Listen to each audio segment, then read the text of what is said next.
Hello বন্ধুরা, সবাই কোথায়? সম্পার কুটিরে সবাইকে স্বাগত জানিয়ে ব্লগটা এখন থেকে স্টার্ট করছি। এখন বাজে 10টা 10।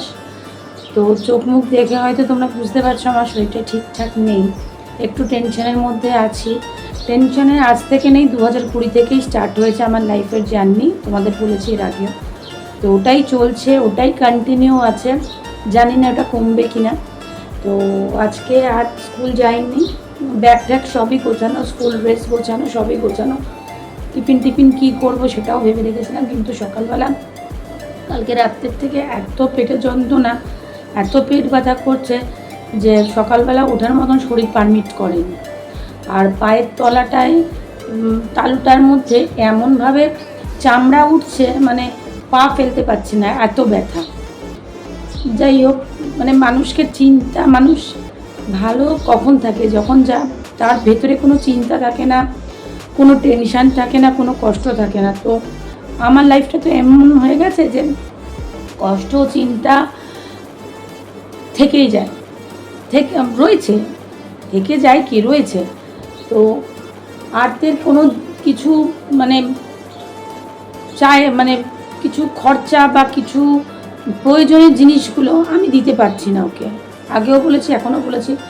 ইভেন 24 তারিখ সোহাগের স্কুল মানে রেজাল্ট বেরাবে, এবার সোহাগকে কোন স্কুলে ভর্তি করানোর ব্যাপার কি, সেই 1 বছরে যে জিনিসটা হয়েছিল এই বছরও সেম তাই দেখছি।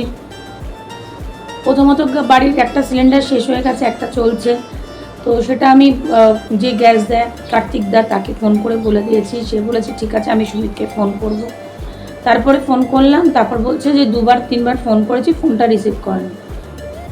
তো এটা তো নতুন কোনো কিছু না, আমার কাছে খারাপ লাগানো। তো ঠিক আছে, আমি এখনও পর্যন্ত 5,000 টাকা সুমিতের থেকে বারবার ফোন করছি, সুমিত ফোন ধরছে না।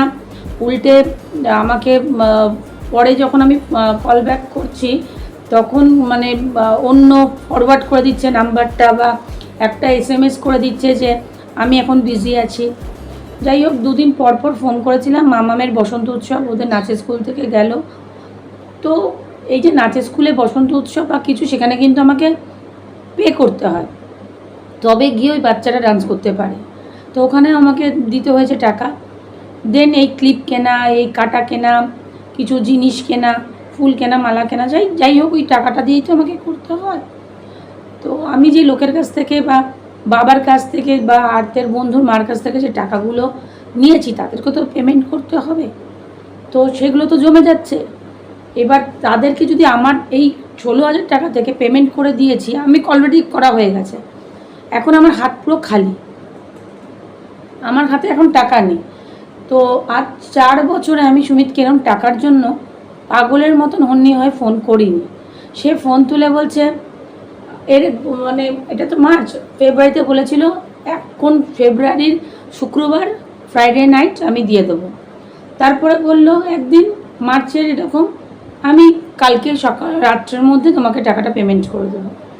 কালকে ইভেন তার আগের দিন, যেদিন মামামের 8 তারিখ প্রোগ্রাম, 9 তারিখ প্রোগ্রাম ছিল, 8 তারিখ ফোন করলাম, ফোন বেজে গেল, তুললো না।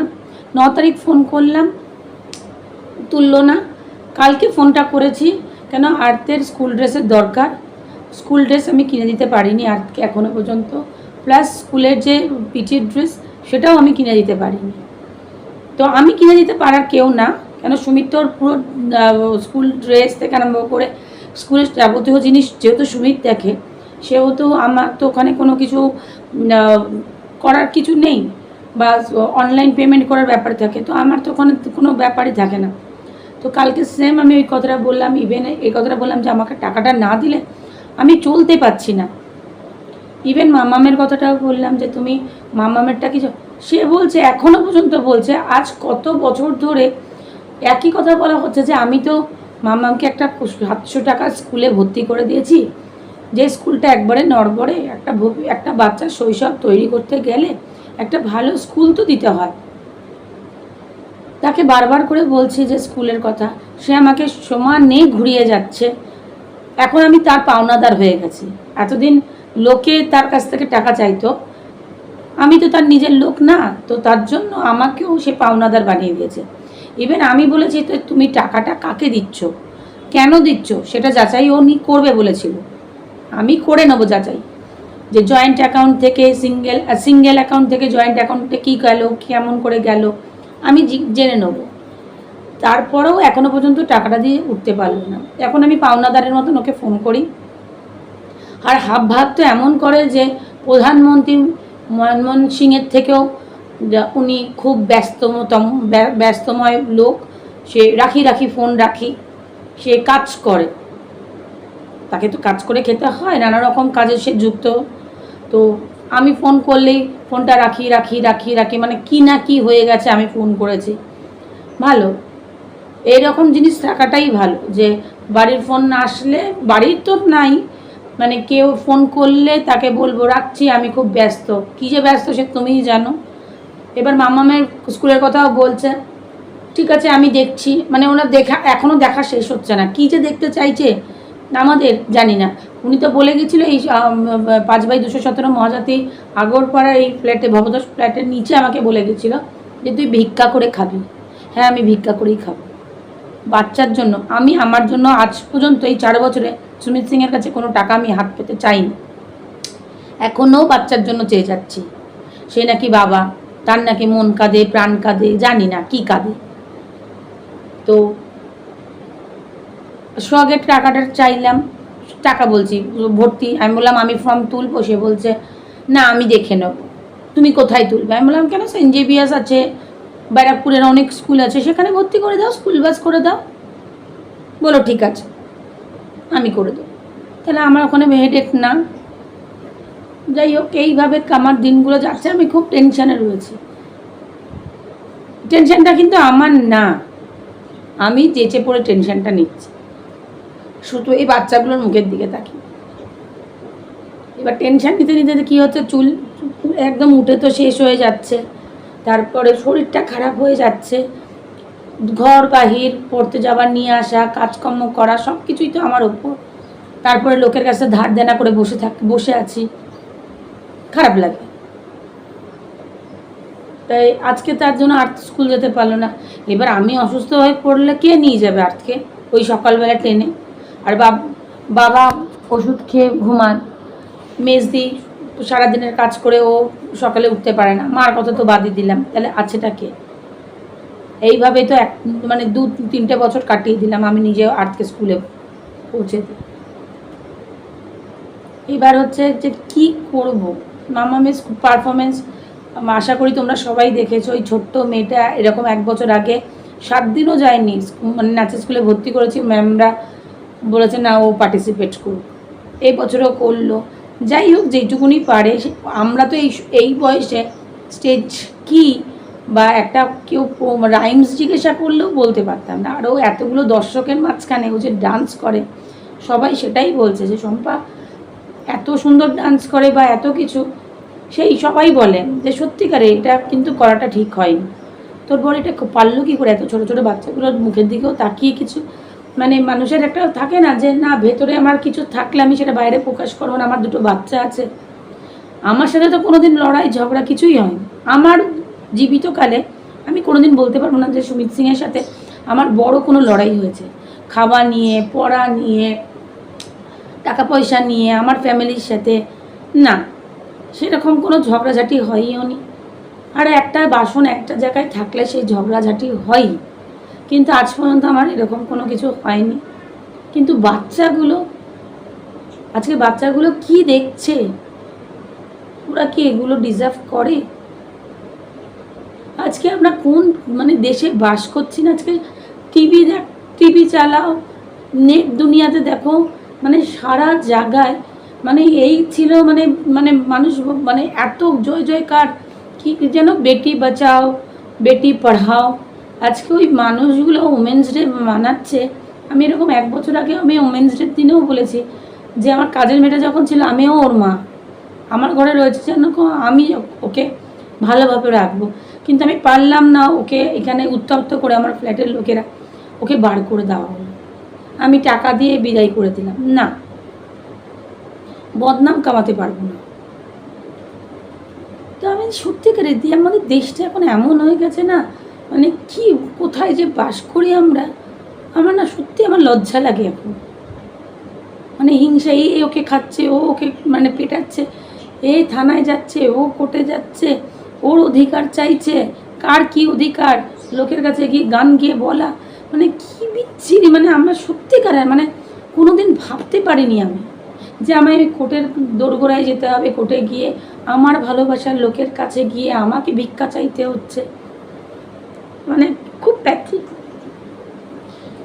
যাই হোক, সুমিত বলেছিল যে তুমি কাঁদলে আমি শক্ত হব। আমি এখনও বলছি, আমি কাঁদি, তুমি শক্ত হও। আর তুমি যেটা আমাদের সাথে করলে সেটা ভগবান বিচার করবে। যদি দিন রাত হয়ে থাকে, ওই ভগবান তোমাকে বিচার করে দেবে, যেইখানেই থাকো না কেন। 5টা আঙ্গুল 10টা আঙ্গুল ঘিয়ের মধ্যে ডুবিয়ে রাখো না কেন, তোমার ওই ঘিয়ে ডোবানো হাতে যেন ঘিয়ে ডুবেই থাকে, সেটা ভগবান বিচার করবে। তো বাচ্চাগুলো দুটো ঘুমাচ্ছে, ওদের ডাকিনি, কিন্তু আমার কালকে খুব প্রচণ্ড পেট ব্যথা করছিল, আর পা দুটো এত ব্যথা করছিল যে আমি শুতে পারিনি কালকে, সারা রাত জাগা। তার মধ্যে তো মশা আছে, ঘরে গরম পড়ে গেল এখন। এই গরমে যে আমরা কি পাগলের মতন এই ঘর ওই ঘর ওই ঘর ওই ঘর করি। মর্টিনের ওই জ্বালাই, তেল জ্বালালে কিচ্ছু হয় না, ধূপকাঠি জ্বালালে ঘর গ্যাস হয়ে যায়। এই যাচ্ছে এই কাণ্ড। এখন বসে বসে ভাবছি কি করবো না, কিচ্ছু বুঝতে পারছি না। বললো সকালের মধ্যে টাকাটা পাঠিয়ে দেবে। আমি বললাম ঠিক আছে চলো। ওকে তো বিশ্বাস করা, ও যে মানুষ খুন করতে, মানে মানুষ বলবে না যে মানুষ তো খুন করেনি, মানুষের খুন করার থেকেও খারাপ করেছে। এখনো পর্যন্ত বলে যাচ্ছে আমি দেবো, আমি দেবো, আমি দেবো, हाँ हम दे देंगे, हाँ कल सुबह तक हम दे देंगे, फ्राइडे नाइट तक दे देंगे, ठीक है हम सुहाग को।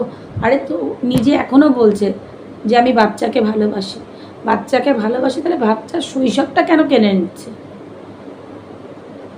ইভেন এটাও আমি বলছি যে তোমার যদি মনে হয় ভালো স্কুল ভর্তি করালে, আমার কাছে ওরা আছে তাই তুমি ভর্তি করাচ্ছ না, তুমি তোমার কাছে রেখে দাও।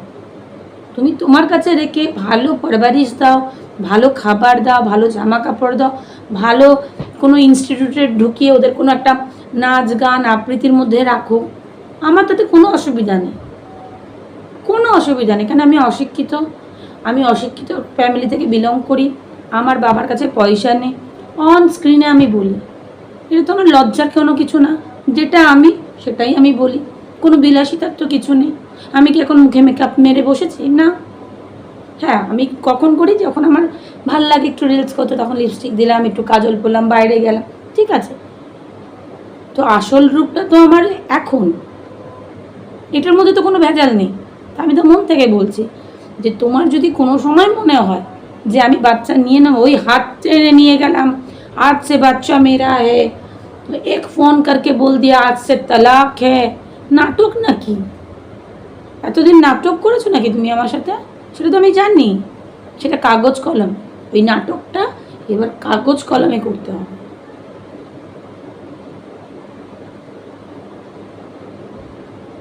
কি ছলনা, কি নাটক।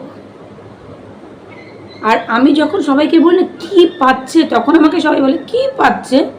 তোর কাছে বাচ্চা দিয়েছে বলেই তো এখন রঙিন রঙিন জামা কাপড়, রঙিন রঙিন দুনিয়ায় ঘুরে বেড়াতে পারছে। সে কি বাপ ডাক শুনতে পাচ্ছে? সে কি সকালে উঠতে পারছে? তাকে কি মাঝখানে কোনো বাচ্চা মাঝখানে বসিয়ে, সামনে কোনো বাচ্চা বসিয়ে সে কি বাইক ঘুরাচ্ছে? না, তার লাভটা এটাই, সে ফুর্তি মারি বেড়াচ্ছে।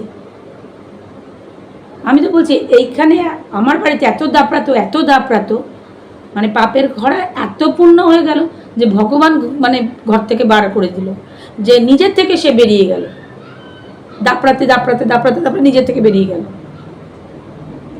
আর এখন সেম তাই হয়েছে, যে কতটা বাইক দৌড়াতে পারে, বাইক নিয়ে ঘুরতে পারে, রঙিন জামা কাপড় পরে রঙিন দুনিয়ায় ঘুরছে। ঘুরুক, একদিনের শেষ তো হবে, শেষ হবেই একদিন, সব জিনিসের শেষ হয়। আমরা একটা কবিতা লিখি, সেখানেও ডট দিয়ে ফিনিশ করি। আমরা সকাল থেকে রাত পর্যন্ত কাজ করে হিসাবপত্র নিয়ে যখন বাড়িতে আসি, সেখানেও কাজটা শেষ হয়, পরের দিন সকালে গিয়ে শুরু করি। সব শেষ, শুরু শেষ আছে। তো আমারটা যখন শেষের পথে এগোচ্ছে, তো নিশ্চয়ই ভালোর দিকেই যাচ্ছে। আমি কারণ মারিও নি, কারোর মেরে সংসার করছি না, দুটো বাচ্চা আমার, কোনো অসুবিধা নেই, আমি যা খাবো ওরাও তাই খাবে। আর বারবার একটা কথাই আমার মনের মধ্যে সেই একটা কথাই আসে যে পাখি যেমন বাসা বাঁধে তার ডালে, ঝড় বৃষ্টিতে পড়ে গেলেও সে আবার নতুন করে বাসা বাঁধে, আমিও আমার বাচ্চাকে আগলে রেখে ওই ঝড় জল তাপ বৃষ্টি থেকে আমি আমার বাচ্চাকে বাঁচাতে পারব, কিন্তু নরকে নিয়ে যাব না। যে নরক ঘোড়া কাকে বলে না। আর 4 বছরে এমন কোনো অন্যায় কাজ বা অন্যায় কিছু করিনি যে আমাকে নরকে নিয়ে গিয়ে বাচ্চাকে দেখাতে হবে।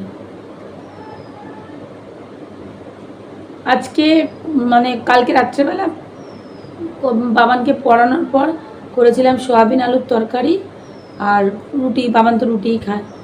মামারও শরীরটা মানে ওই যে সাজিয়ে বলতে নেই, মানে একটা লাগে না চোখ যে এত সুন্দর সেজেছে, আবার একটা চুল করেছে, বেনি বেঁধে দিয়েছিল মেজদি, দিদি এসেছিল, তারপর সবার সামনে গিয়ে ডান্স করা, একটা নজর তো লাগে। তো কাল থেকে আবার পেটটা খুব খারাপ হয়েছে। তো কালকে ওর পাতলা পায়খানা খুব মানে 3-4 বার করে পাতলা পায়খানা হচ্ছে। তো ওই কাঁচকলা আলু সেদ্ধ দিয়ে ভাত খাইয়ে দিয়েছিল মেজদি রাত্রেবেলা, তো ওই খেয়েছে। আমারও শরীরটা ভালো লাগছিল না, আমিও কালকে কিচ্ছু খাইনি।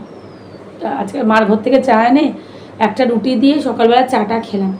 এই চাটা খেয়ে দুধওয়ালা দুধ দিয়ে গেল। এই এখন চিন্তায় বসেছি, তখন ভাবলাম না চিন্তা করে কোনো লাভ নেই, একটা নতুন ভিডিও বানাই। মনটাও একটুখানি কার সাথে কথা বলবো, ঘরে তার কেউ নেই, বাচ্চাগুলো ঘুমাচ্ছে। তো এই তোমরাই আছো আমার ইউটিউব ফ্যামিলি, তো তোমাদের সাথে একটু বক বক করে মনের কথা শেয়ার করলাম। শেয়ার করলে একটু ভালো লাগে, তাই হোক এইভাবে দিন চলা। আর সামনেই চলে আসছে আমাদের হোলি বা দোল, সবাই সেফলি আগাম শুভেচ্ছা দিয়ে রাখলাম। যদি আমি কাল পরশুর মধ্যে করতে না পারি বা ব্যস্ত থাকি, কেন কালকে আবার আজকের থেকেই, আজকে তো মঙ্গলবার, আজকের থেকে পড়া শুরু হয়ে যাচ্ছে। স্যার ঢুকবে বাড়িতে, সোয়াবকে নিয়ে পড়তে বসতে হয়, নানা রকম কাজ থাকে ঘরের, সব কিছু মিলিয়ে গুছিয়ে তো আমাকেই করতে হয়। হয়তো আমি আসতেও না পারি, কিন্তু আগাম শুভেচ্ছা আমি তোমাদের দিয়ে দিলাম। সবাই খুব ভালো সেফলি হোলি খেলো, নিজের মেয়েকে নিজের ভাই বোনদের বাঁচিয়ে রেখো ওই মানে জলদস্যুদের কাছ থেকে, কেন হোলিটা তো খুব সেফলি না, বাঁচিয়ে খেলো। সবাইকে হোলির অনেক অনেক শুভেচ্ছা রইল। সবাই ভালোভাবে নিজের মনের রঙটাকেও ভালো করে খেলো, এই রঙটাই হচ্ছে আমাদের সব কিছু। তো আর কিছু কথা বলবো না, সবাই খুব ভালো থেকো। আর একটা কথা, যারা আমার বাংলাদেশ থেকে আমার ভাই বোনেরা দেখো, তাদের পবিত্র দিনগুলো যেন ভালোভাবে কাটুক। তোমরা সবাই ভালোভাবে সুস্থভাবে এই পবিত্র দিনগুলো কাটাও। কেন ধর্ম যে যেরকমই হোক না কেন, আমরা প্রকৃত মানে মানুষ তো রে বাবা, কে কী করলো আমার দেখার দরকার নেই, মানুষ, এটাই হচ্ছে সব থেকে। আমার এখনও হুঁশ আছে, হুঁশ থাকা সত্ত্বেও কারোর ক্ষতি করব না। তাই এই পবিত্র দিনগুলো তোমরা সত্যি ভালো করে কাটাও। আর ভগবানের কাছে একটু প্রে করো, যারা আমার সাথে যেই রকম আমার বাচ্চাগুলোর সাথে করলো, তারা যেন ভগবান তাদেরকে যেন তাদের মতন করে জবাবটা দিয়ে দেয়। তো আর কিছু বলবো না, সবাই ভালো থাকো, সুস্থ থাকো, চলো টাটা।